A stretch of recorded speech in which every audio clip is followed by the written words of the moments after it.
akan terjadi murtad di akhir zaman. Ya, kalau orang sudah mulai murtad, ya, dan murtad itu bukan hanya bicara mereka pindah agama, enggak saudara. Orang masih ke gereja tapi mereka udah nggak percaya Tuhan.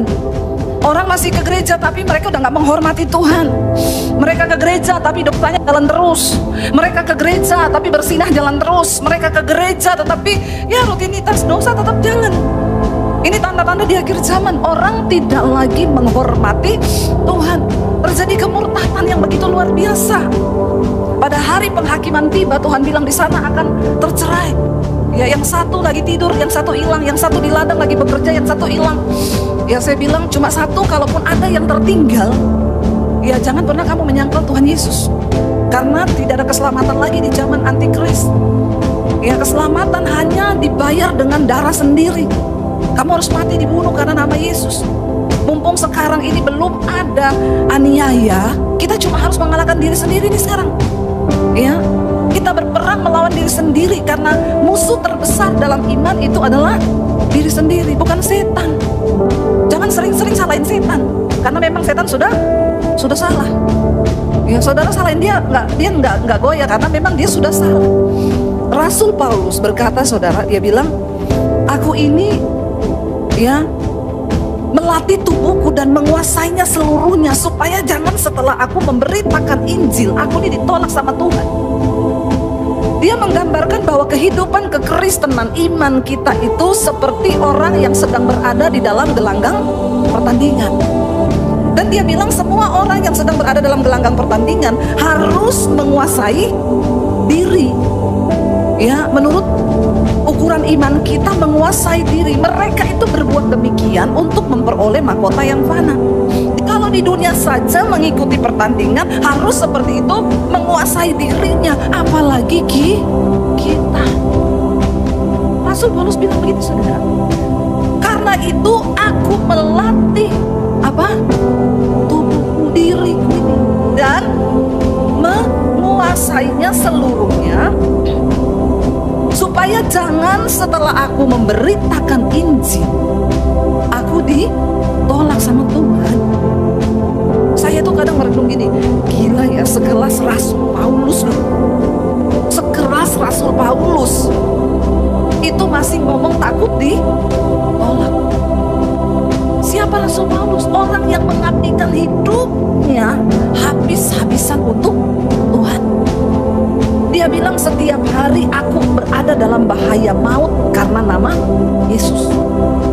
Aku karam kapal, aku dipenjara, aku disesah, aku dianiaya, aku menderita sepanjang hari. Aku berada dalam bahaya maut, hampir mati, itu cuma karena nama Yesus. Itu masih ngomong, aku melatih tubuhku dan menguasainya seluruhnya supaya jangan ditolak waktu Tuhan datang. Nah, kita ini orang Kristen, enak banget. Tidak pernah sangkal diri, tidak pernah pikul salib, tidak pernah menderita karena nama Yesus, tapi pede masuk surga. Coba, di mana ada orang segila ini? Orang Kristen hidupnya enak banget. Oh, berdosa kan Yesus sudah mati bagi dosa aku. Ya, nggak apa-apa, dugem nggak apa-apa, selingkuh nggak apa-apa. Ya, karena Tuhan sudah mati bagi dosaku, yang kemarin, yang sekarang, dan yang akan datang. Keren banget ya. Enak sekali, enak. Sesat kau, sesat. Tobat, saudara, tobat. Makanya saya selalu bilang ini, orang itu kalau mau menikah, itu bunuh diri. Amin, anak-anak muda, orang tua, amin. Menikah itu bunuh diri.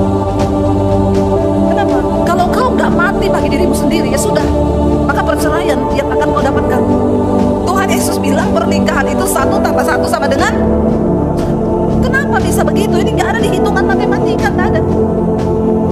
Malah sekarang banyak orang Kristen nikah 1 tambah 1 sama dengan 4. Karena ditambah mertua, tambah ipar, ya belum lagi ipar adalah maut. Tuh. Aneh-aneh, saudara. Padahal Yesus bilang 1 tambah 1 1. Kenapa? Karena suami harus mati setengah dari dirinya, istri harus mati setengah dari dirinya, baru bisa jadi satu. Makanya menikah itu bunuh. Sudah siap bunuh diri? Saya tuh dikasih tahu, Tuhan sekarang itu harus banyak-banyak nyanyi, saudara, banyak-banyak memuji Tuhan, supaya kita ini nggak sakit jiwa. Karena kalau dengar berita nih sekarang,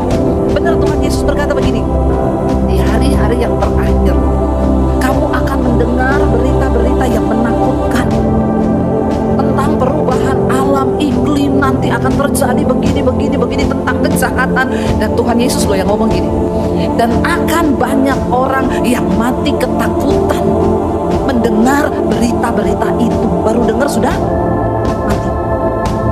Baru dengar kok ini. Ini belum apa-apa saudara.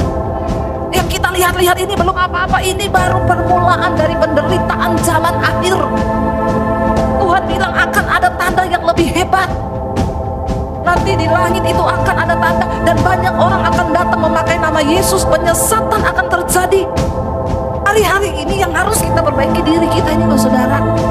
Jangan ada kepahitan suami istri. Ayo lebih kepada kita bunuh diri yuk. Aku nih egois.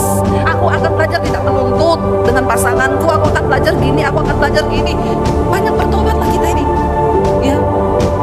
Apa yang perlu aku perbaiki sebagai suami? Apa yang aku perlu perbaiki sebagai seorang istri itu apa? Jangan tuntut terus, menuntut sehingga akhirnya makin ya sebagai anak apa yang harus aku perbuat nih supaya hidupku ini berkenan. Kita gak banyak waktu loh saudara untuk bermain-main dengan panggilan iman kita. Ayo, saya cuma mau sampaikan bertobat. Jangan banyak tuntutan sama Tuhan. Kita belajar mematikan diri kita sendiri dulu. Kita belajar menjadikan Tuhan sebagai Tuhan di hidup kita.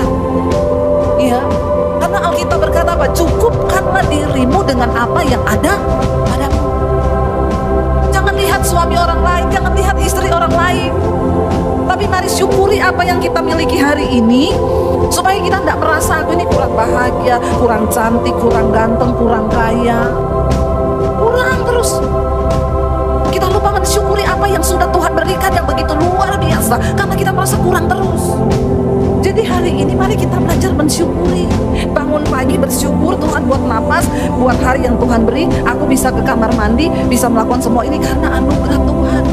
Dan setelah kita bersyukur, mari kita berkata, Tuhan ajar aku untuk bisa memberikan sesuatu yang terbaik buat Tuhan dari hidupku. Mari kita belajar saudara, supaya waktu Tuhan datang, hidup kita ini sungguh-sungguh didapati Tuhan berkenan.